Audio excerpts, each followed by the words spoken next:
கர்த்தருடைய நாமத்திற்கு மகிமை உண்டாவதா. அனைவருக்கும் என்னுடைய அன்பையும் வாழ்த்தலையும் தெரிவித்துக் கொள்கிறேன். பிள்ளைங்களாம் எப்படி இருக்கிறீங்க? சந்தோஷமா இருக்கீங்களா? சின்ன பிள்ளைங்க, வாலிப பிள்ளைகள் சந்தோஷமா இருக்கிறீங்களா? Very good. சரி, நம்ம ஜெபம் பண்ணும் போது குறிப்பா நான் பிள்ளைகிட்டையும் வாலிப பையன்கிட்ட தான் கேட்கிறேன். ஜெபம் பண்ணும்போது அர்த்தத்தை எதையெல்லாம் நம்ம கேட்போம்? கமான், லேட் பண்ண வேணாம், சொல்லுங்க. ஜெபம் பண்ணும் போது எதையெல்லாம் நம்ம கேட்போம், இல்ல இதெல்லாம் நம்ம கேட்க முடியும்? என்ன நீங்க கேட்பீங்க?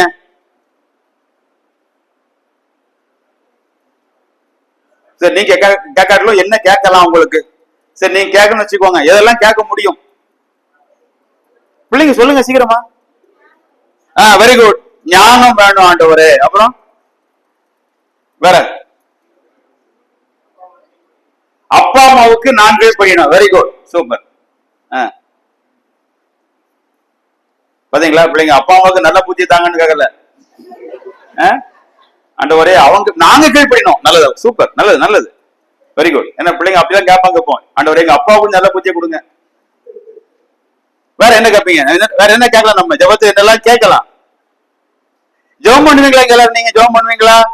என்ன ஜெபம் பண்ணுவீங்க? என்ன கேட்பீங்க ஆண்டவர்கிட்ட? நீங்க தம்பி சொல்லு, என்ன கேட்பீங்க ஜெபம் பண்ண போறீங்க? நீதான் சொல்லியா, என்ன கேட்போம் ஜெபம் பண்ணும் போது? ஆண்டவரே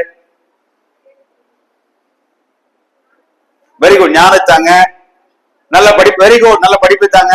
நல்ல நல்ல பிள்ளைங்க. அப்பயா நீங்க பேச தயங்குறீங்க. அப்ப ஜெபம் பண்ணும் போது நம்ம ஆண்டவர்கிட்ட நிறைய விஷயங்கள் கேட்போம், அப்படித்தானே? எனக்கு ஞானம் வேணும், படிப்பதற்கு நல்ல அறிவு வேணும், எங்க அப்பா அம்மாவுக்கு நானு கீழ்ப்படியணும், நான் நல்ல பிள்ளையா படிக்கணும், இல்ல காலேஜ் போயிட்டு நம்ம வரணும்.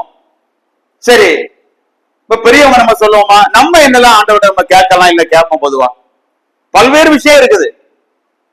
பொதுவா நம்முடைய மனசுல ஜெபம் பண்ணணும் அப்படின்னு ஒண்ணு எதெல்லாம் வரும் நமக்கு? எதெல்லாம் நம்ம கேட்போம்? நமக்கு வெரி குட், உடல் நல்லா நமக்கு சுகம் வேணும். என்ன, கிட்டத்தட்ட எல்லாருக்குமே வியாதி இருக்குது, அறிந்தோ அறியாமலோ சில பலவீனம் வருது. ஆண்டவரே நல்ல சுகத்தை எங்களுக்கு தாங்க, சுகம் தாங்கன்னு கேட்போம். அப்புறம் நல்ல பலன் எங்களுக்கு தாங்க. வேற? பிள்ளைகளுக்காக. எஸ், நமக்காக ஜெபம் பண்றதை விட நம்ம பிள்ளைகளுக்காக நம்ம ரொம்ப உருக்கமா ஜெபம் பண்ணுவோம். Very good. வேற? ஆத்துமாக்களை ஆதாயம் பண்ணுவதற்கு எங்களுக்கு கிருபை தாங்க அப்படிங்கிறதுக்காக ஜெபம் பண்ணலாம். ஊழியங்களுக்காக, ஆத்துமாதாய் ஊழியங்களுக்காக ஜெபம் பண்ணுவோம். அப்போ பல நம்ம சரீர பிரகாரமான காரியங்களுக்காக நாம ஜெபம் பண்ணுவோம். பிள்ளைகளும் ஜெபம் பண்ணுவாங்க. சில நேரங்கள் என்ன ஜெபம் பண்றோன்னு தெரியாம கூட நம்ம ஜெபம் பண்ணுவோம். ஒரு பையன் காலையில பரீட்சைக்கு போகணும், முந்தின நாள் அவன் உள்ள செல்ல பார்த்துட்டு உட்காந்துட்டான், படிக்கல. காலையில ஜெபம் பண்ற, எப்படி ஜெபம் பண்றான்? ஆண்டவரே ராத்திரி இல்ல தானே, செல்ல பார்த்துட்டே உட்காந்துட்டேன், அந்த இன்னைக்கு பரீட்சைக்கு போனோம், எனக்கு முன்னால உள்ள பையன் நல்ல படிச்ச பையனை வரணும்.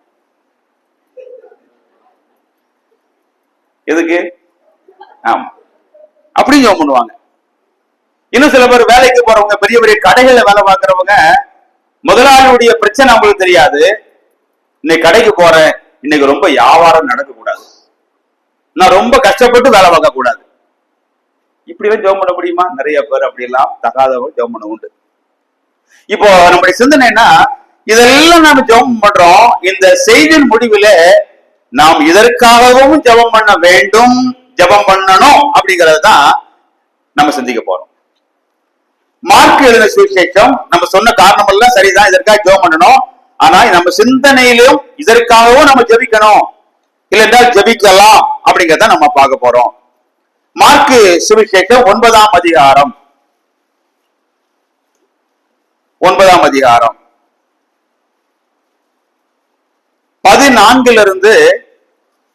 22 வரைக்கும் நம்ம வாசிக்கலாம்.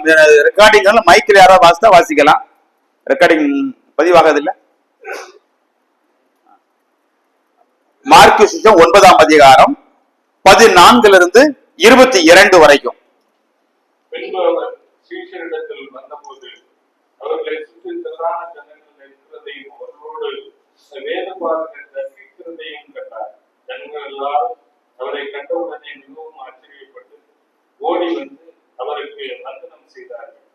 அவர் வேத பாரகரை நோக்கி, நீங்கள் இவர்களுடைய எண்ணத்தை குறித்து தர்க்கம் பண்ணுகிறீர்கள் என்றார். அப்பொழுது ஜனக்கூட்டத்தில் ஒருவன் அவரை நோக்கி, போதகரே, ஊமையான ஒரு ஆவி பிடித்த என் மகனை உம்மிடத்தில் கொண்டு வந்தேன். அது அவனை எங்கே பிடித்தாலும் அங்கே அவனை நல்லத்திருக்கிறது. அப்பொழுது அவன் நுழைந்தள்ளி பல்லை கடித்து சோர்ந்து போகிறான். அதை துரைத்து விட்டுபடி உங்களுடைய சீசரிடத்தில் கேட்டேன். அவர்கள் அது கூடாமல் போயிற்று என்றார். அவர் பிரதித்திரமாக, விசுவாசம் இல்லாத சந்ததியே, எதுவரைக்கும் நான் உங்களோடு இருப்பேன்? எதுவரைக்கும் உங்களிடத்தில் பொறுமையாயிருப்பேன்? அவனை என்னிடத்தில் கொண்டு வாருங்கள். அவரை அவரிடத்தில் கொண்டு வந்தார்கள். அவரை கண்டவுடனே அந்த ஆவி அவனை அலங்கரித்தது. அவன் தரையிலிருந்து நுரைதள்ளி கொண்டான். அவன் அவருடைய தகவலை நோக்கி, இது இவனுக்கு உண்டாகி எவ்வளவு காலமாயிற்று என்று. அதற்கு அவன் சிறுவயது முதல் கொண்டே உண்டாகி இவனை கொண்டுபடி அது அநேக தரம் தீயிலும் தண்ணீரிலும் தள்ளிற்று. நீ ஏதாகிலும் செய்யக்கூடுமானால் எங்கள் மேல் மனதிறங்கி எங்களுக்கு உதவி செய்ய வேண்டும்.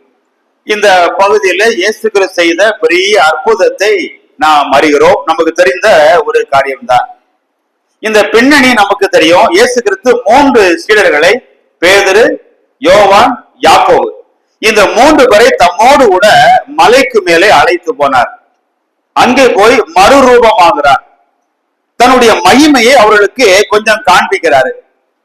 அப்புறமாக அங்கே இருந்து கீழே இறங்கி வர்றாங்க. இறங்கி வரும்போது நிறைய கூட்டம், மக்கள் எல்லாம் கூட்டமா இருக்கிறாங்க. இவருடைய சீடர்கள் நடுவில் இருக்கிறாங்க. வேதபாரர்கள் அவரிடத்துல தர்க்கம் பண்ணி கொண்டு இருக்கிறாங்க. அப்போ இயேசு கிறிஸ்து வந்த உடனே மக்கள் எல்லாம் ஆச்சரியப்பட்டாங்க. ஓடி இயேசு கிறிஸ்துக்கு வணக்கம் வந்தனம் சொன்னாங்க. அப்ப இயேசு கிறிஸ்து கேட்டாரு, என்னுடைய சீஷரோடு நீங்க என்ன விவாதம் பண்ணிக்கிட்டு இருந்தீங்க? நீங்க என்ன தர்க்கம் பண்ணிக்கிட்டு இருந்தீங்க என்று இயேசு கிறிஸ்து கேட்கிறாரு. அப்போதான் ஒரு தகப்பன், அந்த கூட்டத்தின் நடுவில் இருக்கிற தகப்பன் சொல்கிறான், போதகரே, என்னுடைய மகன் ஒரு ஆவியினாலே பிடிக்கப்பட்டு இருக்கிறான். அந்த ஆவி வாய் பேசாத, காது கேட்காத ஆவி. இந்த ஆவி இவனை அலைக்கழிக்குது. அநேக தரம் இவனை தண்ணீரிலும் தீயிலும் போய் தள்ளி விட்டு கொல்லுவதற்கெல்லாம் முயற்சிக்குது. இவனை சுகப்படுத்துவதற்கு, இந்த ஆவியை துரத்துவதற்கு உமது சீடர்கிட்ட கொண்டு வந்தேன், அவங்களால துரத்த முடியல. இவன் இந்த தகப்பன் தான் நமக்கு இன்னைக்கு கொஞ்சமா இவரை பற்றிதான் நம்ம சிந்திக்க போறோம். பாருங்க, பெரிய ஒரு திரள் கூட்டம், அதன் நடுவில் வேதபாரர்கள் தர்க்கித்து கொண்டிருக்கிறாங்க.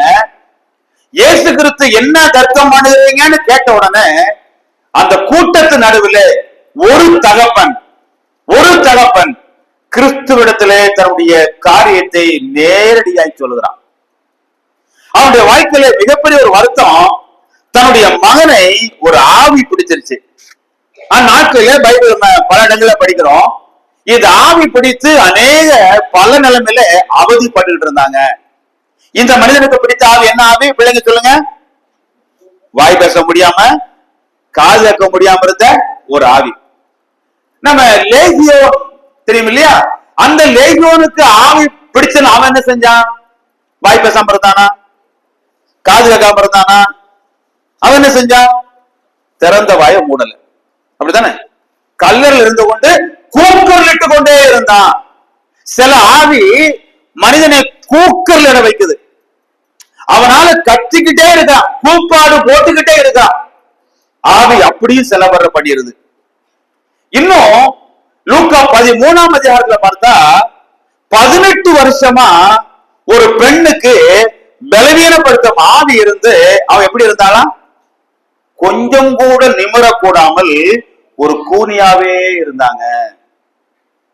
அப்ப ஆவி பல மனிதர்களை பல நிலைமையில, சில பேருக்கு கண் தெரியாம, சில பேர் அப்படியே அமைதலா இருக்க முடியாம, இங்க எப்படின்னா வாயும் பேச முடியாது, காது கேட்க முடியாது. இது யாருடைய வேலை? அசுத்த ஆவியின் வேலை. பிரியமான பெற்றோரே, ஒருவேளை அன்றைக்கு இருந்து அதே மாதிரி நேரடியான எழுத்துப்பூர்வமான காரியங்கள் இன்றைக்கு நிகழனா கூட, பெற்றோராகிய நமக்கு ஒரு பெரிய ஒரு பொறுப்பு இருக்கு, எச்சரிப்பு இருக்குது. நம்முடைய பிள்ளைகள் எந்த ஆவியினாலும் ஆட்கொண்டு விடக் கூடாது. இந்த உலகத்திலே இந்த உலகம் பொல்லாங்கனுக்குள் கிடக்கிறது. அமைதலாக நம்முடைய பிள்ளைகள் இருக்க அவன் சம்மதிக்க மாட்டான். தேவன் தம்முடைய சமாதானத்தையும் தேவன் தம்முடைய பரிசுத்தத்தையும் நம்முடைய பிள்ளைகளிலே தொடர்ந்து வைத்திருப்பதற்கு எதிரியாகிய சாத்தான் ரொம்ப உற்சாகமா வேலை செய்வான், ரொம்ப தந்திரமா வேலை செய்வான். எல்லாருக்கும் ஒரே மாதிரி கிடையாது. ஒரு நபரை அப்படியே நிமிர்ந்து பார்க்க விடாம புரிய வச்சிருக்கிறான். இன்னொருவரை வாய் பேச முடியாம காது கேட்க விடாம ஆக்கி இருக்கிறான். இன்னொருத்தனை அமைதலுக்கு அலறி துடிக்க வச்சிருக்கிறான்.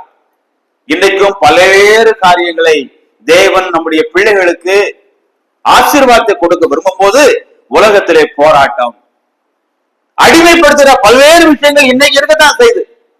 இந்த தகப்பன் வேற எதை பத்தியும் கவலைப்படல.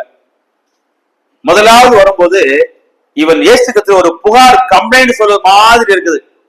என்ன ஆண்டவரே, என்ன உங்க சீஷர், என்ன அவங்க வல்லமை, அவங்களும் அவங்க வல்லமையும் அவங்களும் அவங்களுடைய பரிசுத்தமும் என்று சொல்வது போல நான் அவங்ககிட்ட கொண்டு வந்தேன், ஆனா அவர்களாலே சுகப்படுத்த கூடாமல் போயிருச்சு.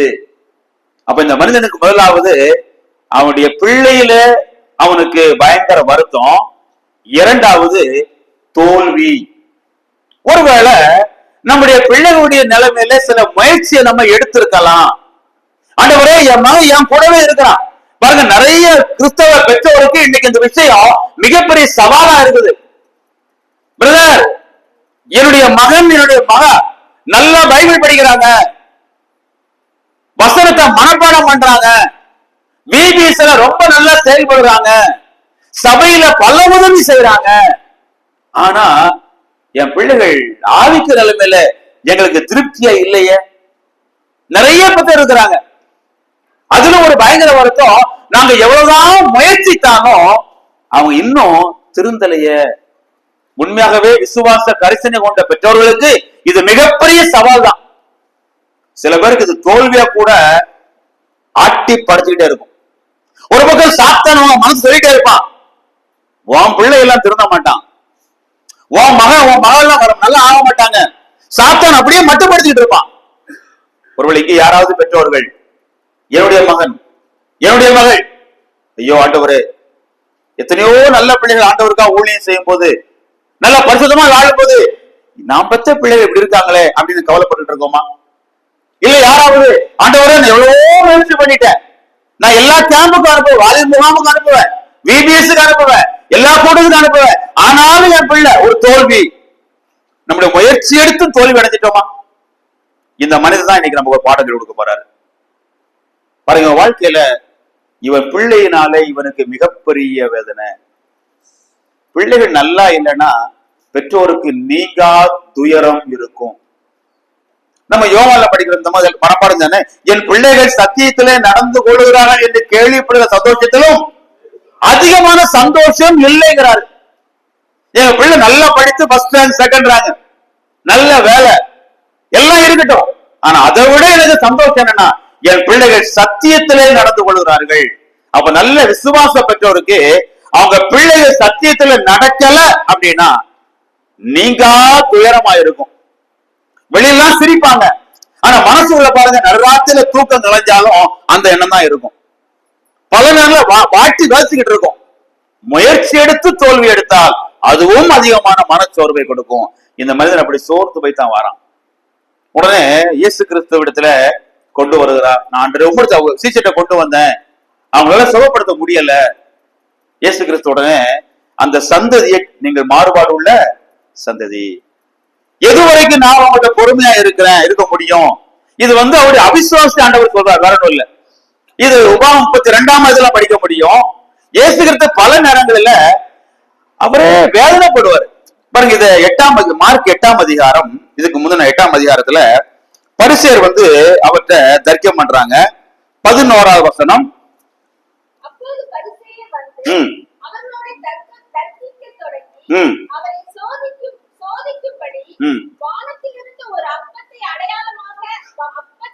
இல்ல, அடையாளத்தை, வானத்திலிருந்து ஒரு அடையாளத்தை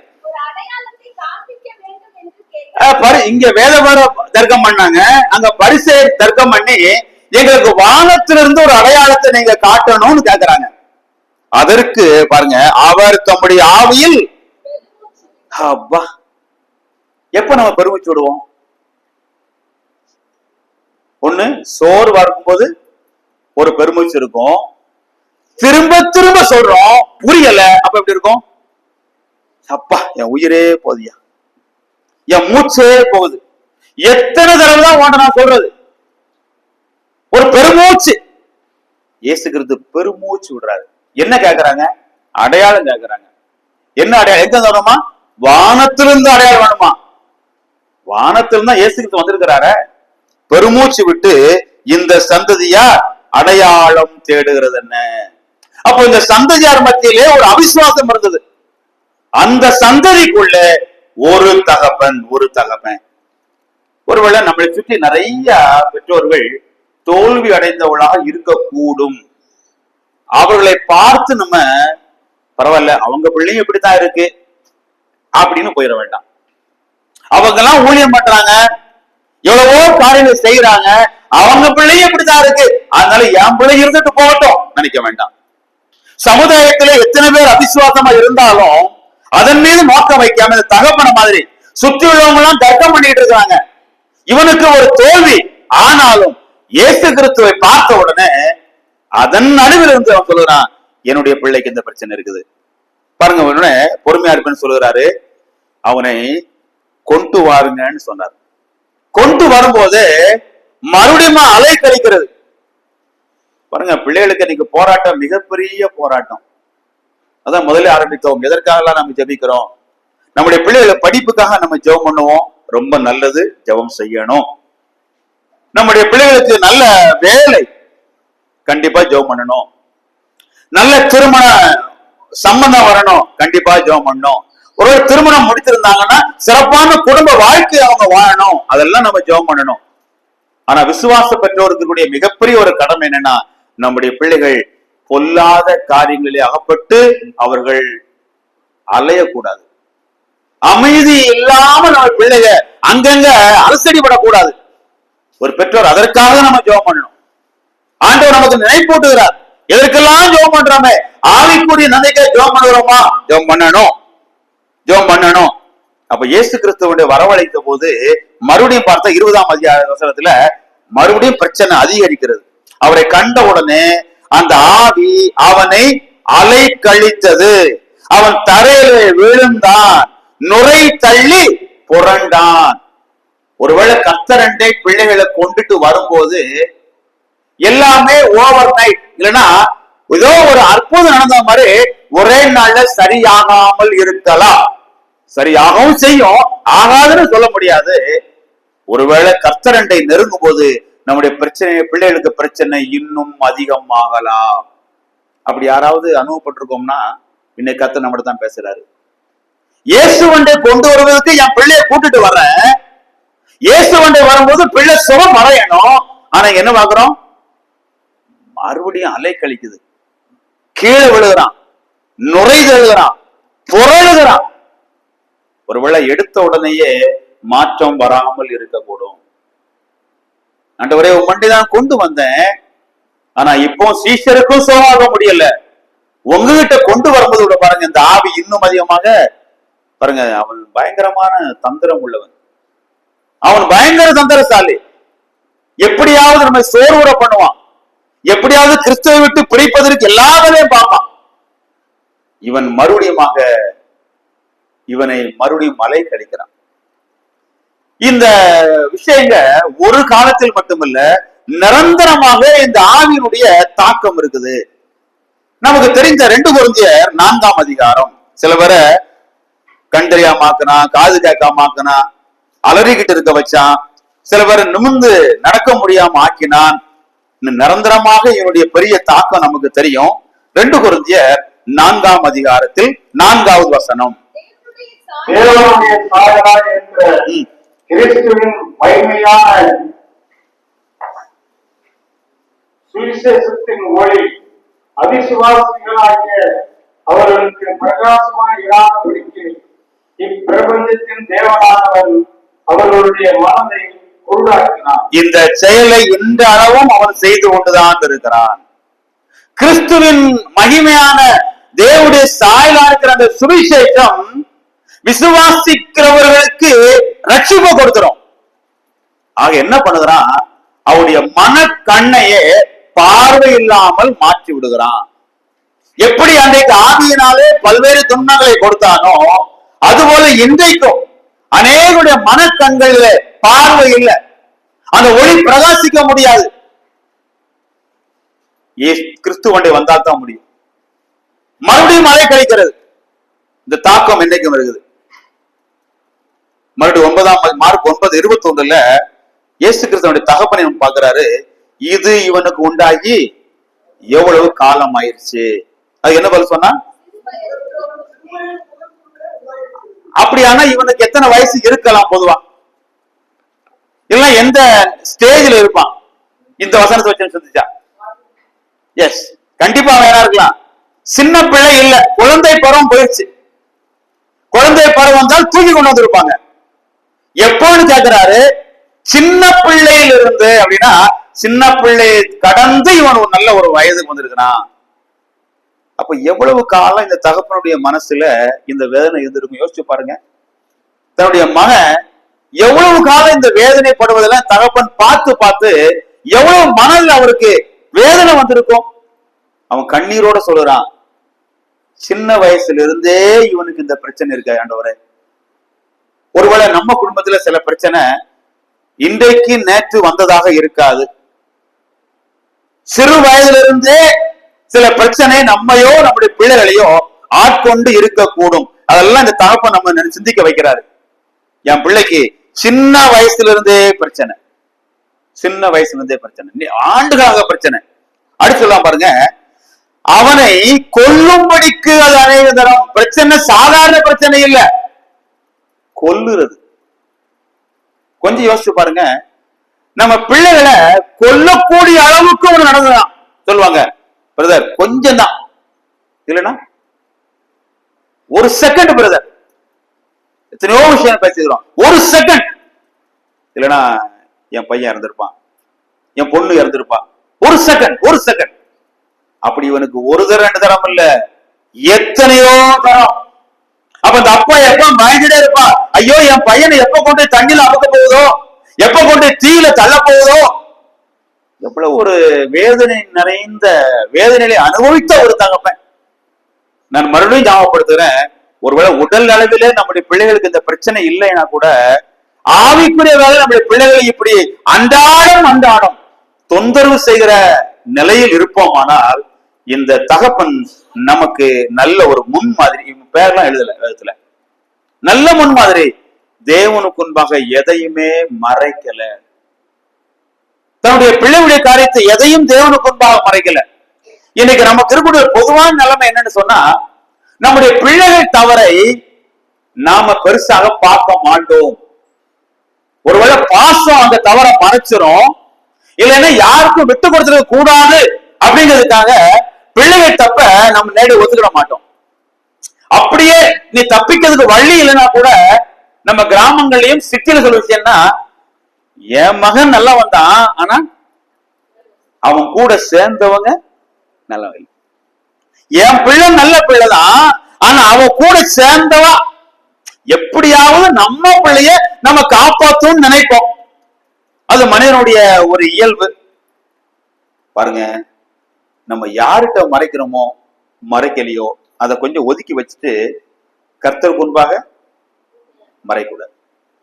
நம்முடைய பிள்ளை நிலைமை நமக்கு தெரியும். இந்த மனிதனுக்கு தோல்வி, இந்த மனிதனுக்கு விரக்தி, இந்த மனிதனுக்கு பயம், இந்த மனிதனுக்கு வேதனை. ஆனால் இயேசுக்கு வரும்போது தம் பிள்ளை காரியத்தை அப்படியே ஓப்பனா சொல்றோம். பெற்றோராகிய நம்ம எத்தனை பேரு கர்த்தருக்கு முன்பாக நம்ம பிள்ளைகளை ஓப்பனா சொல்லக்கூடிய அளவுக்கு வளர்ந்துருக்கிறோம்? ஓப்பனா சொல்லுவாங்க, மனுஷங்கிட்ட சொல்ல வேண்டாம், தூட்டி திரிவாங்க, அவங்களால முடிந்த அளவுக்கு இதை பிரபலப்படுத்துவாங்க. ஒருவேளை நம்முடைய பிள்ளைகளுடைய காரியம் உங்களுக்கு இடரா கூட போயிடலாம், மனிதன்கிட்ட சொல்ல வேண்டாம். யார்கிட்ட சொல்லணும்?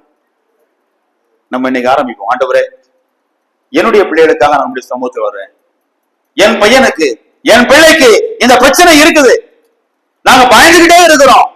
இதை நாங்க யார்கிட்டையும் சொல்ல முடியாது. சீடத்தை கொண்டு போன தோல்வி நான் உங்ககிட்ட சொல்றேன். என்ன பயங்கரம்னா சாதாரணமான தாக்குதல் இல்லைங்க, செத்து போவான். அந்த வார்த்தைக்கு யோசிச்சு பாருங்க, கொன்னு போட்டுருவான். அப்படி நம்ம பிள்ளைகளுக்கு யாருக்காவது கொண்டு போட்டு விடுவான்ங்கிற ஒரு விஷயம் தெரிஞ்சா நம்ம அனுப்புவோமா அந்த இடத்துக்கு? ஒருவேளை போயிட்டான்னா நம்ம நிம்மதியா வீட்டுல தூங்குவோமா? நம்ம நிம்மதியா ஒரு சாப்பாடு நம்ம சாப்பிடுவோமா? என் பிள்ளைக்கு என்ன ஆகுமோ, கொன்னுருவாங்க, இல்ல செத்துருவான், அவளை கொண்டு போட்டுருவாங்க, அவ செத்துருவா. எவ்வளவு பயங்கரமான வார்த்தை. நீ சொல்றான், அநேகந்தரம் ஆண்டவரே, அநேகந்தரம் இவனை கொல்ல பார்த்தது. அடுத்து பாருங்க சொல்லுற, அப்புறம் கொல்ல பார்த்தது. நீர் ஏதாயிரம் செய்ய கூடுமானால் எங்கள் மேல் மனதிறங்கி எங்களுக்கு உதவி செய்யணும். இப்போதான் இவர் மறுபடியும் ரொம்ப பிராங்கா வர்றாரு. இதுவரைக்கும் எனக்கு பிரச்சனை, எனக்கு தோல்வி, இப்ப எல்லாத்தையும் சொல்லிட்டேன் ஆண்டவரே, ஏதாவது செய்ய கூடுமானால். இப்பவும் இவ என்ன கேட்கல, எதை கேட்கல? முழுமையான சுகத்தை கேட்கல. என் மகனுக்கு நீர் முற்றுமுடிய சுகத்தை தாங்க அப்படி கேட்டானா? கேட்கல. என்ன காரணம் தெரியுமா? பல நாள் இவனுக்கு இந்த காரியம் வேதனையை கொடுத்ததுனால ஏதாவது நீங்க செஞ்சா போதும். நமக்கு அப்படித்தாங்க. ஒரு பிரச்சனை பல நாட்களாக நம்மகிட்ட தொடர்ந்து இருக்குமானா நம்ம என்ன நினைப்போம் தெரியுமா? ஏதாவது கொஞ்சம் கொஞ்சம் கிடைச்சா போதும், ஏதாவது கொஞ்சம், அது ஏதாவது உதவி செஞ்சா போதும். ஆண்டவரே என் மகனை சுகப்படுத்துங்க, அவன் நல்லா ஆகணும் அப்படி கேட்கல. ஏதாவது ஒருவேளை நம்முடைய வாழ்க்கையில நீண்ட நாள் பிரச்சனை நம்ம சோர்வுக்கு உள்ளாக்கி ஆண்டவரால எதுக்கு முற்றுமுடிய தீர்வு கொடுக்க முடியாது. கொஞ்சம் சில மருத்துவர்கிட்ட போகும்போது சில காரியங்களை சொல்லுவாங்க. ஒரு 2 வருஷத்துக்கு முன்னால இருந்தா இவங்களை என்ன செஞ்சிருக்கலாம், காப்பாத்திருக்கலாம். மாத்திரை மருந்து கொடுத்து ஊசி கொடுத்து இதை சுகப்படுத்தி இருக்கலாம். உடனே இவங்க சொல்லுவாங்க, டாக்டர் ஏதாவது செய்யுங்க, ஏதாவது ஹெல்ப் பண்ணுங்க. என்ன காரணம் தெரியுமா? இவ்வளவு நாள் நாங்க இருந்துட்டோம், எங்களுக்கு தெரிந்தோ தெரியாமல் இவ்வளவு காலம் ஆயிருச்சு, அதனால உங்களால முடிந்த அளவுக்கு ஏதாவது செய்யுங்க. இனிமே நாங்க நிரந்தரமான ஒரு சுகத்தெல்லாம் நாங்க எதிர்பார்க்கல, ஒரு நிரந்தரமான உடல் நலம் நாங்க எதிர்பார்க்கல, ஏதாவது ஏதாவது. பிரியமானவர்களே, நீண்ட நாள் தாமதம் நம்முடைய எதிர்பார்ப்பை கூட மட்டுப்படுத்திடும். எனக்கு முற்றும் நன்றாக வேண்டும் என்ற விருப்பம் போய் ஏதாவது கிடைச்சா போதும், கொஞ்சம் கொஞ்சம் இருந்தா போதும். அப்படிதான் கேக்குறான். ஏதாவது ஒரு உதவி செய்ய முடியுமா? ஏதாவது செய்ய முடியுமா? இன்னைக்கு அப்படியாக வந்திருப்போமானால் நம்முடைய சிந்தையை மாற்றிக்கொள்ள வேண்டும் என்று தேவன் இதன் மூலமா ஞாபகப்படுத்துகிறார். நாம் நினைக்கிறதற்கும் வேண்டிக் கொள்வதற்கும் மிகவும் அதிகமாய் கிரியை செய்கிற அவருடைய வல்லமையின்படியே. இந்த அப்பாவுடைய எதிர்பார்ப்பு என்ன? ஏதாவது ஒரு செய்யணும். என் பையனுக்கு ஏதாவது கொஞ்சம் முன்னேற்றம் வேணும், கொஞ்சமாவது ஒரு வேணும். ஏதாவது செய்ய முடியுமா? இல்ல. நம்ம வேண்டிக் கொள்வதற்கும் நம்ம நினைக்கிறதற்கும், நினைச்சு கூட பார்க்க மாட்டோம், அதற்கும் அதிகமாய் கிரியை செய்ய, அதை எப்படி செல்ல படிக்கிறோம், அதற்கும் அதிகமாய் கிரியை செய்யற வல்லமை அவர்கிட்ட இருக்கு, வல்லமை இருக்கு. அவருக்கு பாருங்க 23 வசனம் பாருங்க. இயேசு அவனை நோக்கி, நீ விசுவாசிக்க கூடுமானால், விசுவாசிக்கிறவனுக்கு எல்லாம் பைபிள் எடுப்போமா? திரும்ப எல்லாம் பைபிள் எடுத்துக்கோங்க, நிறைய பேர் எடுக்க நினைக்கிறேன். மார்க் 9ஆம் அதிகாரம் 23ஆம் வசனம். ஏதாவது உதவி செய்யுங்க அப்படின்னு சொல்லும் போது இயேசு அவனை நோக்கி, நீ விசுவாசிக்க கூடுமானால் ஆகும், விசுவாசிக்கிறவனுக்கு எல்லாம் கூடும். என்ன இது ஒரு கருத்து மோதல் மாதிரி தெரியுது பாருங்க. இவனை கேக்குறான், உங்களால செய்ய முடிஞ்சா செய்யுங்க. இயேசுக்கு என்ன சொல்றாரு? உன்னால விசுவாசிக்க முடிஞ்சா. இத பாருங்க, எளிமையா புரிந்து கொள்வோமே.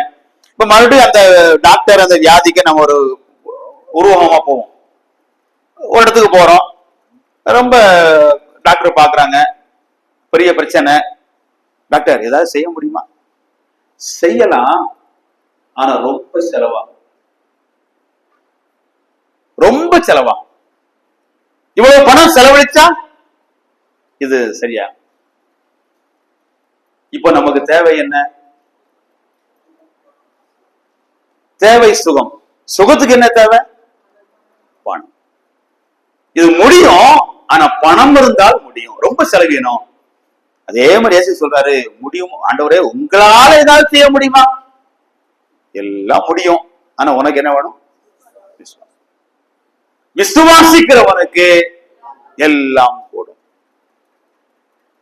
எத்தனை முறை நம்ம இதை படிச்சிருக்கிறோம். நமக்கு உண்மையிலே இதன் மேல ஒரு உறுதியான பிடிப்பு இருக்கா? நான் விசுவாசிக்கிறேன், எல்லாம் கூடும். இயேசு தனக்கு கூட சொல்லாரு, அடுத்து விசுவாசிகள் நடக்கும், உனக்கு சாத்தியமாகும். விசுவாசிக்கிறவனுக்கு எல்லாம் கூடும். உடனே பிள்ளையின் தகப்பன் என்ன கேட்டான்?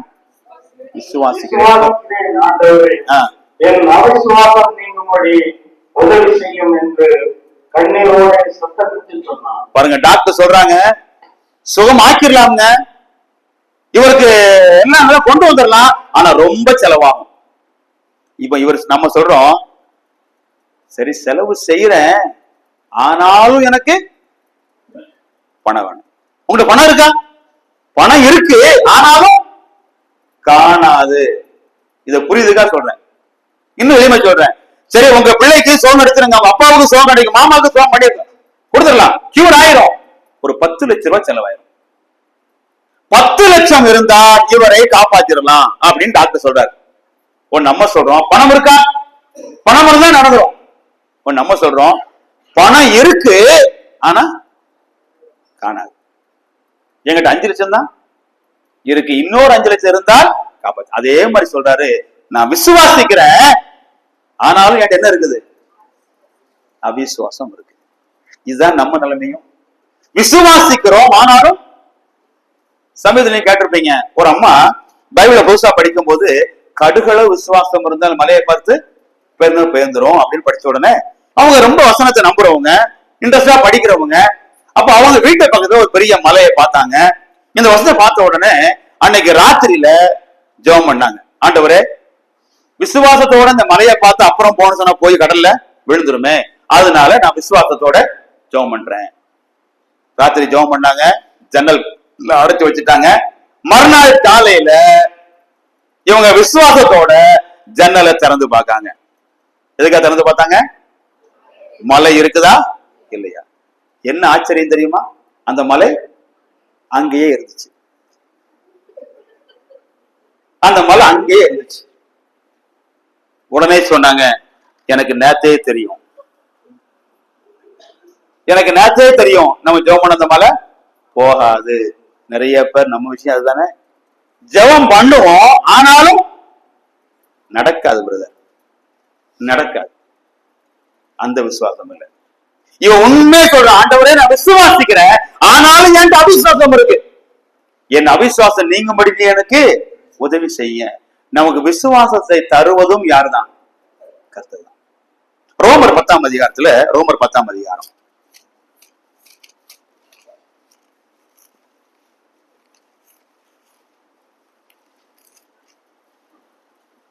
17ஆம் வசனம்.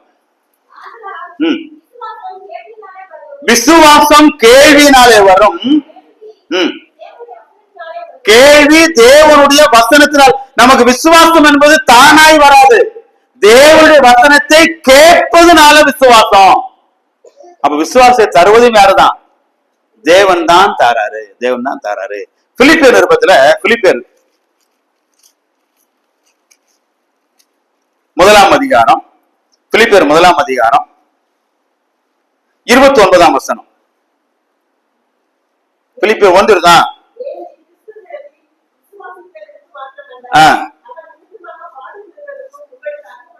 இயேசு கிறிஸ்துவுக்காக பாடுபடுவதற்கு, விசுவாசிப்பதற்கு நமக்கு, அப்ப விசுவாசத்தை தேவன் தான் அருளுகிறார்.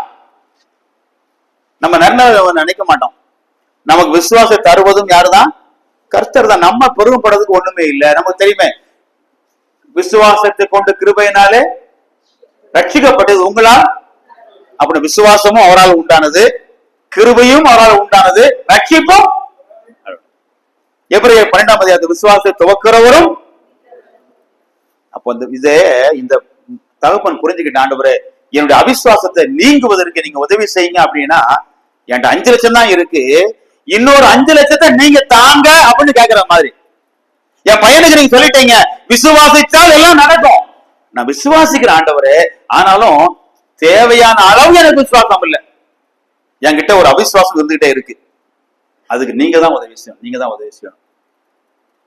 பிரியமானவர்களே, நம்முடைய அவிசுவாசத்திலும் உதவி செய்வதற்கு தேவனாலே மட்டும்தான் முடியும். இந்த தகப்பன் இதை நல்லா புரிஞ்சுக்கிட்டான். ஆண்டவரே, நான் நம்புறேன், ஆனாலும் எனக்கு முழுமையா நம்ப முடியல. அந்த நம்புவதற்கு நீங்க எனக்கு உதவி செய்யுங்க, உதவி செய்யுங்க. இது இருந்தால் தான் நடக்க முடியும்.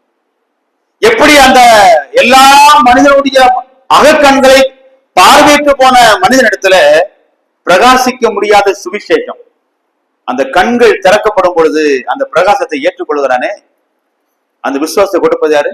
தேவன் தான். அடுத்து பாருங்க, என் அவிசுவாசம் நீங்க எனக்கு உதவி செய்யும் என்று சத்தமிட்டு சொன்னான். அப்பொழுது ஜனங்கள் கூட்டமாய் ஓடி வருவது இயேசு கண்டு அந்த அசுத்தாவியை நோக்கி, ஊமையும் செவிடுமான ஆவியே, இவன் விட்டு புறப்பட்டு போ, இனி இவனுக்குள் போகாது என்று நான் உனக்கு கட்டளைகிறேன் என்று அதை அதட்டினார். எப்போ தன்னுடைய விசுவாசத்தை அறிக்கையிட்டானோ, விசுவாசம் வேண்டும் என்று சொன்னானோ, அப்பொழுது தேவன் அங்கே செயல்பட ஆரம்பிக்கிறாரு. இந்த மார்க் 6ஆம் அதிகாரம், மார்க் 6ஆம் அதிகாரத்துல, மார்க் 6ஆம் அதிகாரம் 6வது வசனம், மார்க் 6, அவருடைய அவிசுவாசத்தை குறித்து ஆச்சரியப்பட்டு உபதேசம் பண்ணினார். அதுக்கு மேல படிக்கிறோம், சில நோயாளி மேல கைய வச்சு சுகம் பண்ண அற்புதத்தை அல்லாமல் ஒரு அற்புதம் அவர் செய்யவே இல்லை. என்ன காரணம்? என்ன காரணம்? அவங்க அவிசுவாசம். விசுவாசத்தை பார்த்து ஆச்சரியப்பட்டாரு. அதே இயேசு கிறிஸ்து அவிசுவாசத்தை பார்த்தும் என்ன ஆசிரியர், எப்படி இவங்க நம்பாம இருக்காங்க? அவங்க அவிசுவாசத்தை பார்த்து ஆச்சரியப்பட்டாராம். நமக்கு தெரியும், பல்வேறு சுகங்களை பெற்றுக் கொண்டவங்க விசுவாசத்தினாலே 12 வருஷம் பெரும்பாடுள்ள ஸ்ரீ, உன் விசுவாசம் உன்னை ரட்சித்தது. அநேகருக்கு விசுவாசம் தான் அவங்களுக்கு சுகம் கொடுத்தது, விசுவாசம் அற்புதம் நடக்க செய்தது. இந்த இடத்துல ஒரு அவிசுவாசம் தான் அதற்கு தடையாகவும் இருக்குது. பிரியமானவர்களே, நம்முடைய வாழ்க்கையில அவிசுவாசம் பல்வேறு காரியங்களுக்கு தடையாக இருக்கக்கூடும். விசுவாசம் இருக்கானா? இருக்கு நம்மகிட்ட, ஆனால் அந்த விசுவாசம் நிறைவாய் நம்மகிட்ட இல்ல. நம்முடைய அவிசுவாசம் ஆண்டவருக்கே ஆச்சரியமா இருக்கும். உயிர் திறந்த பிறகு கூட சீக்கியுடைய அவிசுவாசத்தை குறித்து கடிந்து கொண்டாட பைபிளை படிக்கிறோம். எல்லாம் பார்த்தாங்க, கூடவே இருந்தாங்க, எல்லாம் கவனிச்சாங்க, ஆனாலும் உயிர் தருவார் என்ற நம்பிக்கையில அவங்களுக்கு உறுதி இல்லை. உயிர் திறந்த பிறகு சொன்னாலும் நம்பல. அவருடைய அவிசுவாசத்தை கடிந்து கொண்டார். நம்முடைய வாழ்க்கையில அவிசுவாசம் அநேக தேவனுடைய செயலை மட்டுப்படுத்திடும். அவரால் செய்ய முடியலன்னு அர்த்தம், இவங்க செய்ய இடம் கொடுக்கல. நம்முடைய அவிசுவாசம் தேவனுடைய பல கிரியைகளை தடுத்து விடும். நம்ம வாழ்க்கையில அவிசுவாசத்தை நம்ம அவ்வளவு கேர்லெஸ் எடுத்துடக்கூடாது. எபிரேயர் நிருபத்துல அவரு ஐக்கியம் எழுதும் பொழுது இஸ்ரேல் மக்களுடைய 1-10ஆம் அதிகாரத்துல அவங்களுடைய பல்வேறு குறைகளை சொல்றாங்க. அவங்க விக்கிரக ஆராதனை பண்ணாங்க, அவங்க வேசித்தனம் பண்ணாங்க, அவங்க பொருளாசை இருந்தாங்க, இச்சிச்சாங்க, அப்படி எல்லாம் எழுதுறாரு இல்லையா? எபிரேயர் 3ஆம் அதிகாரம், எபிரேயர் 3ஆம் அதிகாரத்துல மற்றொரு எச்சரிப்பை அவர் தருகிறார். 12ஆம் வசனம், சகோதரரே, அவளுக்கு முன்னால பாருங்க, என்னுடைய இளைப்பாறுதல் பிரவேசிப்பதில்லை என்று கோபத்தை ஆணையிட்டேன். இதெல்லாம் இஸ்ரேல் மக்களுக்கு. இப்ப இவங்க சொல்றாரு, சகோதரரே, ஜீவனுள்ள தேவனை விட்டு விலகுவதற்கு ஏதுவான அவிசுவாசம் உள்ள பொல்லாத இதயம் உங்கள் ஒருவனுக்குள்ளும் இராதபடிக்கு நீங்க என்ன செய்யுங்க? எச்சரிக்கையா இருங்க. நமக்கு எச்சரித்தான், நமக்கு எச்சரித்தான். தேவனை விட்டு விலகுவதற்கு ஏதுவான அவிசுவாசம் உள்ள பொல்லாத இருதயம். நாம இதை அவ்வளவு சீரியஸ் எடுத்துக்க மாட்டோம். எனக்கு அந்த அளவுக்கு விசுவாசம் இல்லைன்னு நினைக்கிறோம். ஆனா பைபிள் சொல்லுது, அந்த அவிசுவாசத்தை நீங்க லேசா நினைக்காதீங்க, எச்சரிக்கையா இருங்க. இந்த அவிசுவாசம் பொல்லாத காரியங்களை வாழ்க்கையில கொண்டுட்டு வந்துடும். இந்த தகப்பன் அதெல்லாம் அறிக்கை பண்ணி தேவங்கிற ஆண்டவரை எனக்கு விசுவாசம் வேணும்னு கேட்டான். என்ன கேட்டான்? எனக்கு விசுவாசம் தாங்க. என் அவிசுவாசம் நீங்கட்டும், எனக்கு விசுவாசம் தாங்க. அந்த மனிதனுக்கு தேவன் சுகம் கொடுத்தார். நான் வாசித்தது அதே 2 பாருங்க. பின்னாலே பவுல் எல்லாருடைய மனக்கண்களையும் பார்வையற்று போக பண்ணினானே, அவர் பாருங்க 2 ஒரு ஆவி இங்க என்ன செய்கிறது? எல்லாரையும் 2 அதிகாரம் 13வது வசனம். 2 கொரிந்தியர் 4:13. விசுவாசித்து ஆகியால் பேசினேன் என்று எழுதியபடி நாங்களும் அந்த விசுவாசத்தின் ஆவியை உடையவர்களாயிருந்து பலவீனப்படுத்தும் ஆவி, வாய் பேச முடியாத, காது கேட்க முடியாமல் தோத்திரப்படுத்தின ஆவி, நிமிர்ந்து பார்க்க முடியாமல் கோணியாக வைத்திருந்த ஆவி, அலறி துடிக்க வைத்திருந்த ஆவி, கண் பார்வை இல்லாமல் கூட்டாட்டம் அடை செய்த ஆவி. இங்க என்ன ஆவி? விசுவாசத்தின் ஆவி. நாங்கள் விசுவாசத்தின் ஆவியை உடையவராயிருந்து விசுவாசிக்கிறவரையாய் பேசுகிறோம். அவிசுவாசம் அவ்வளவு டேஞ்சருங்க. நமக்கு என்ன ஆவியை கொடுத்திருக்காரு? விசுவாசிக்கிற ஆவியை கொடுத்திருக்காரு. விசுவாசிக்க ஆவி நமக்கு தெரியும். நம்ம விசுவாசம் துவங்கினர் அவர் தான், முடிக்கிறவரும் அவர் தான். நாங்கள் விசுவாசத்தின் ஆவியை உடலா இருப்பதனாலே நாங்க தைரியமா பேசுறோம். இவன் தைரியமா சொல்லிட்டான். இயேசு கிறிஸ்து அவனுக்கு சோகம் கொடுத்தது மட்டுமல்ல, இவனை விட்டு புறப்பட்டு போ, அடுத்து என்ன கொடுக்கிறாரு? இனிமேல் வராத. பாருங்க, எதிர்காலத்தில் நமக்கு பாதுகாப்பு கொடுக்கிறதுக்கு ஒரே இடம் இவர் மட்டும்தான். இந்த உலகத்துல எவ்வளவோ விஷயங்களை சொல்றோம். இந்த உலகத்துல யாரும் நமக்கு உத்தரவாதம் கொடுக்க மாட்டாங்க. இனிமேல் இல்ல, இதுவரைக்கும் நாங்க உதவி செய்யறோம். முன்னால ஒரு இந்த செல்போன்லாம் அப்பதான் வந்த புதுசு. நான் எங்க ஊர் பக்கத்துல ஒரு செல்போன் வாங்கினேன். செல்போன் வாங்கிட்டு பக்கத்து ஊர் தான், இந்த புளியங்குடியில் தான், தெரிந்தவர் தான். வாங்கிட்டு எங்க ஊரு 10 கிலோமீட்டர் தான். வந்ததுக்கு அப்புறமாக அந்த செல்போன்ல ஒரு பிரச்சனை. அப்ப அவருக்கு போன் பண்ணி சொன்ன, அவர் சொல்லிட்டாரு, பாருங்க ஐயா, இதெல்லாம் சைனா தயாரிப்பு, எங்க கடை வாசலை விட்டு தாண்டிட்டேன்னா முடிஞ்சது, அவ்வளவுதான். கடை வாசலுக்குள்ள இருக்கும் வரைக்கும் தான். கடை வாசலை தாண்டிட்டீங்கன்னா என்ன ஆனாலும் நிர்வாகம் பொறுப்பாகாது, உற்பத்தியாளர்கள் பொறுப்பாக மாட்டாங்க. அதுதானே உலகம், அதான உலகம். எவ்வளவுதான் வாரண்டி கேரண்டி கொடுத்தாலுமே அதற்கெல்லாம் எல்லை இருக்குது. ஆனால் இதோ உலகத்தின் முடிவு பரியந்தமும் சகல நாள். பிரியமானவர்களே, இவர மாதிரி நிரந்தரமா டைம்லெஸ் வாரண்டி யாரும் கொடுக்க மாட்டாங்க. சொல்லுவாங்க சில பேரு, இனிமேல் இந்த வண்டி ஒரு 5000 கிலோமீட்டர், இந்த டயர் 2000 கிலோமீட்டர், இந்த இன்ஜின் 25,000 கிலோமீட்டர் ஓடுங்க, கேரண்டி கொடுப்பாங்க. சரி, இன்னுமே இந்த வியாதி, இந்த ஹார்ட் உங்களுக்கு இன்னுமே ஒரு 5 வருஷத்துக்கு பிரச்சனை இல்லை, இந்த மாத்திரை போடுங்க, இனிமே பிபி உங்களுக்கு ஒரு 4 வருஷத்துக்கு பிரச்சனை இல்லை, கொடுப்பாங்க. ஒரு துணி எடுக்க போறோம், ஏதாவது கலர் போச்சுன்னா 2 வருஷம் வரைக்கும், தையல் போச்சுன்னா, கலர் போச்சுன்னா கொண்டு வாங்க, மாத்தி கொடுக்கிறோம். ஆனா உத்தரவாதத்தை நிரந்தரமாய் கொடுக்கிற ஒரு தேவன் மட்டும்தான்.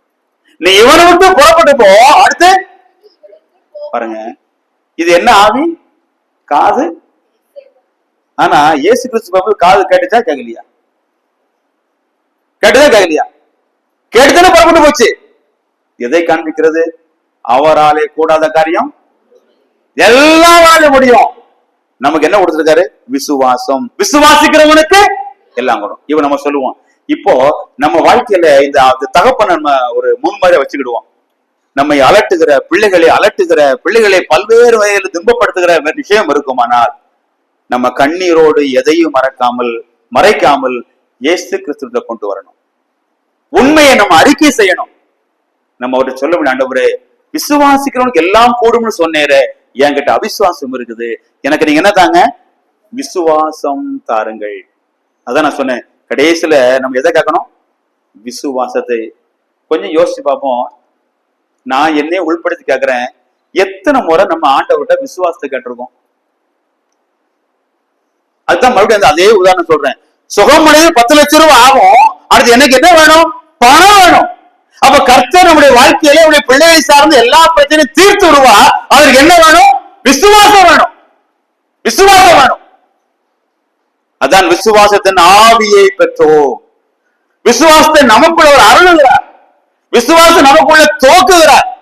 நம்முடைய அவிசுவாசத்தை அவர் நீக்குகிறார். அப்ப ஆண்டவரே, என் பிள்ளைகளுக்கு படிப்பை கொடுங்க, எங்க பிள்ளைகளுக்கு நல்ல வாழ்க்கை கொடுங்க, தவறே இல்லை. எங்களுக்கு என்னதை தாங்க? விசுவாசம் தாங்க. விசுவாசம் விசுவாசம் இருந்தால் நாங்கள் எல்லாம் செஞ்சிடலாம்.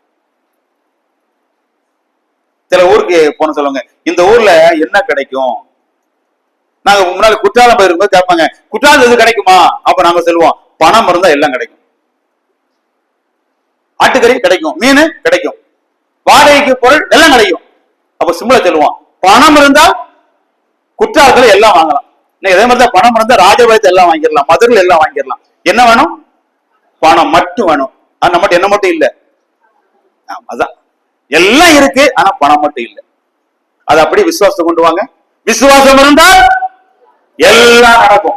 எல்லாம் நடக்கும். நீண்ட நாள் பிரச்சனை, ஏதாவது கொஞ்சம் சுகம் கிடைக்குமா, கொஞ்சம் ரிலீஃப் கிடைக்குமா, அப்படி எதிர்பார்த்த பிரச்சனைக்கு நிரந்தர முற்றுமுடிய தீர்வு இருக்கு. அதுக்கு என்ன மட்டும் வேணும்? நம்மகிட்ட என்ன மட்டும் இல்ல. இந்த தகவல் ஒத்து கொண்டான், உதவி கெஞ்சினான், கர்த்தர் இறங்கினாரு. அவனுக்கு ஏதாயிலும் நினைச்சு போனா. இப்ப ஏதாயிலும் நடந்ததா? மிகப்பெரிய காரியம் நடந்ததா? ஏதாயிலும் கிடைச்சா போன வந்தா, இப்ப ஏதாயிலும் கிடைக்கல, முழுமையான சுகம் கிடைக்கிறது. அடுத்து ஒரு முத்திர குத்துறாரு, இனிமேல் இவனுக்குள்ள நீ போகாத. செவிடான ஆவியே, வேற சத்தம் உனக்கு கேட்காது, என் சத்தம் உனக்கு கேட்கும். ஏசு கிறிஸ்து சத்தத்திற்கு எல்லாம் செவி சாய்க்குங்க. நம்ம குடும்பத்தை அச்சுறுத்துகிற, நம்ம பிள்ளைகளை அடிமைப்படுத்திக் கொண்டிருக்கிற எல்லாவற்றிற்கும் ஏசு கிறிஸ்துவின் குரல் போதும். முடியும், அவரால் முடியும். நமக்கு என்ன வேணும்? விசுவாசம். நமக்கு விசுவாசம் இருந்தால், விசுவாசமே உலகத்தை ஜெயிக்கிற ஜெயம். ஜெயிக்கிற ஜெயம். தகப்பனார் பெற்றுக்கொண்டு மறுபடியுமாக ஒரு உத்தரவாதத்தோட போறாரு, இனிமேல் என் பிள்ளைக்குள்ள இந்த ஆவி உள்ள வராது. இந்த ஆவி பிரியமானவர்களே, நம்முடைய அவிசுவாசத்தை நம்ம ரொம்ப சாதாரணமா நினைக்க வேண்டாம். நம்ம ரொம்ப லேசா நினைச்சு, எனக்கு அந்த அளவுக்கு விசுவாசம் இல்லை லேசா சொல்லிடுறோம். ஆனா அவிசுவாசம் எவ்வளவு முட்டுக்கட்டியான வாழ்க்கையில இருக்கு பாருங்க. அப்ப இன்னைக்கு நம்ம விசுவாசிக்க ஆரம்பிப்போம்.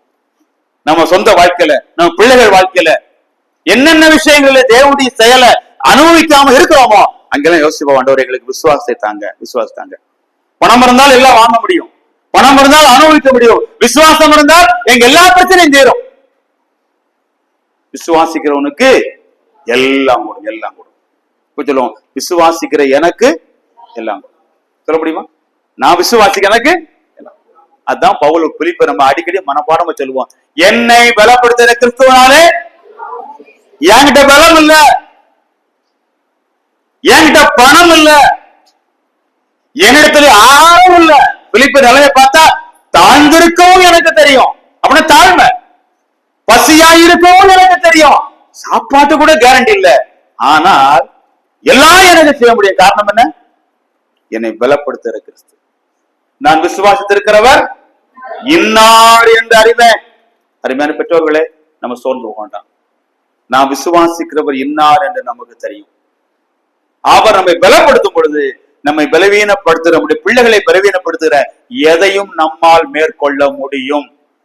அந்த அப்பா மாதிரி கேப்ப, ஆண்டவரே எங்க அவிசுவாசத்தை நீக்குங்க, ஆண்டவரே எங்க விசுவாசத்தை தாங்க, அப்போது எங்களாலே எல்லாம் கூடும். இந்த அப்பா கண்ணீரோடு இந்த பையனை கூட்டிட்டு வந்தாரு. திரும்ப எப்படி கூட்டு போயிருப்பாரு போகும்போது? எவ்வளவு சந்தோஷம். அந்த வீட்டுலயும் அந்த பக்கத்துல உள்ளவங்களும் இந்த பையனை இத்தனை வருஷம் சின்ன பிள்ளைங்க பார்த்துருக்காங்க. இந்த பையன் வாய் பேச மாட்டான், அடிக்கடி இவனுக்கு சாவுக்கு எதுவான விஷயம் நடந்துட்டு இருக்கும். இந்த பையன் இன்னைக்கு ரொம்ப மாறிட்டான். அவங்க எல்லாம் கேட்பாங்களா, கேட்க மாட்டாங்களா? விசாரிப்பாங்க, விசாரிக்க மாட்டாங்களா? விசாரிப்பாங்க. இந்த அப்பா என்ன பதில் சொல்லியிருப்பாங்க? பைபிள் எழுதல, யோசிச்சு பார்ப்போம். அப்படி கேட்கிறவங்க கிட்ட இந்த அப்பா என்ன பதில் சொல்லியிருப்பாரு? என்ன பதில் சொல்லியிருப்பாரு? உங்க பையன் சுகமாயிட்டானாங்க, ஆச்சரியமா இருக்குங்க, எப்படி சுகமாச்சு, யார் சுகப்படுத்தினா? இந்த அப்பா என்ன சொல்லியிருப்பாரு? நீங்க என்ன செஞ்சீங்க, எவ்வளவு செலவாச்சு? இதப்ப என்ன சொல்லியிருப்பாங்க? ஒரு செலவும் இல்ல, இயேசு கிறிஸ்து சுகம் கொடுத்தார், நான் விசுவாசித்தேன், நான் விசுவாசித்தேன். தேவையான விசுவாசம் கூட என்கிட்ட இல்ல, அதையும் அவர்தான் எனக்கு தந்து. என்ன நல்ல ஆண்டவருங்க. நம்ம எல்லாம் இதுல பிறந்து இதுலயே 50 வருஷம் 100 80 வருஷம் வாழ்ந்தா கூட இன்னும் நம்ம என்ன செய்யல, ருசிச்சறியாம இருக்கிறோம். என்ன நல்ல ஆண்டவர், விசுவாசத்தையும் கொடுக்கிறாரு, விசுவாசம் வரக்கூடிய ஆசீர்வாதத்தையும் கொடுக்கிறாரு, பொருளையும் கொடுக்கிறாரு, பொருள் வாங்குவதற்கான பணத்தையும் கொடுக்கிறாரு. அப்ப இந்த விசுவாசம் எவ்வளவு விலையேறப்பட்டது, எவ்வளவு விலையேறப்பட்டது. அடுத்து நிரந்தரமா இனிமேல் வரக்கூடாது அப்படி கேரண்டியும் கொடுக்கிறாரு. அப்ப இந்த தகப்ப நமக்கு எல்லா வகையிலும் முன் மாதிரி. நம்முடைய ஆவிக்குரிய வாழ்க்கையாலும் சரி, உலக சோதன வாழ்க்கையிலும் சரி, அவிசுவாசத்தை நீக்கி விசுவாசத்திலே நிலைத்திருப்பதற்கு தேவனை சாருவோம். இப்ப நிறைய சொல்லுமா, இப்ப ஆண்டவர்கிட்ட நம்ம என்னமும் கேட்கலாம், ஜெபத்தில் எதையும் கேட்கலாம், விசுவாசத்தையும் ஆண்டவரே எங்களுக்கு விசுவாசத்தாங்க. எல்லாரும் பாடுவோமா? ஒரே ஒரு கவியை பாடி நிறைய செய்வோமா? கர்த்தரின் கை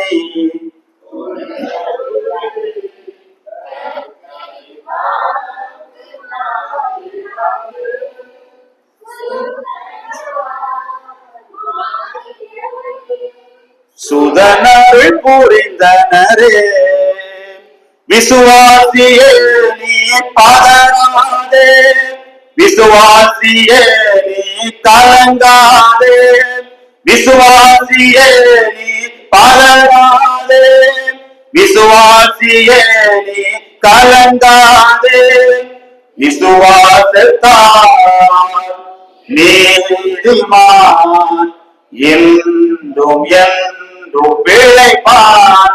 கர்த்தருடைய கரம் குறுகி போகல, நம்ம பதற தேவையில்லை, நம்ம கலங்க தேவையில்லை. அதான் படிக்கிட்டே இருந்தோம். அந்த தகப்பன் கண்ணீரோட வந்தாரு, ஏதாவது செய்ய முடியுமான்னு வந்தாரு, உள்ளதை அறிக்கையிட்டாரு. எதிர்பார்ப்பு கூட பெருசா இல்ல, ஆனால் விசுவாசிக்கிறவன் பதறான், விசுவாசிக்கிறவன் வெட்கப்பட்டு போக மாட்டான். ஆண்டவரை இனிமேல் எங்களுக்கு விசுவாசத்தை தாங்க, எங்க அவிசுவாசத்தை நீக்குங்க. நாம தைரியமா கேட்போம், விசுவாசத்தில் பலப்படுவோம், தேவனுக்கு சாட்சியா இருப்போம். அநேகர் விசுவாசத்தில் கொண்டு வருவதற்கும் தேவன் நம்ம பயன்படுத்துறோம். தேவனுடைய நாமத்திற்கு மகிமை உண்டாவதாக.